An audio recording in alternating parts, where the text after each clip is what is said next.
തിരുവനന്തപുരം തുമ്പയിലെ ബോംബേറിന് പിന്നിൽ ഗുണ്ടാ കുടിപ്പകയെന്ന് പോലീസ്. ബോംബെറിഞ്ഞത് ഗുണ്ടാ നേതാവ് സുനിലും സംഘവുമാണ്. ആക്രമണത്തിൽ പരിക്കേറ്റ അഖിൽ 2020 സുനിലിന് നേരെ ബോംബെറിഞ്ഞ ആളാണെന്നും പോലീസ് എഫ്ഐആറിൽ വ്യക്തമാക്കുന്നു.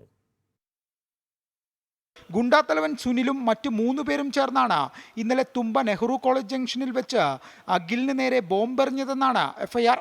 ബോംബേറിൽ പരിക്കേറ്റ ആശുപത്രിയിൽ കഴിയുന്ന അഖിലും സംഘവും 2022 മേനംകുളത്ത് വെച്ച് സുനിലിന് നേരെ നാടൻ ബോംബെറിഞ്ഞിരുന്നു. അന്ന് സുനിലിനും സുഹൃത്തിനും സാരമായി പരിക്കേറ്റു.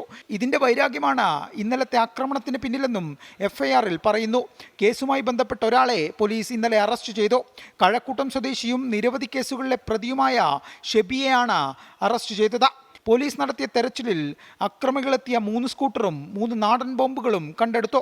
ഗുണ്ടാത്തലവൻ സുനിലിനും സംഘത്തിനും വേണ്ടി തെരച്ചിൽ ശക്തമാക്കിയതായി തുമ്പ പോലീസ് അറിയിച്ചു. 24 തിരുവനന്തപുരം.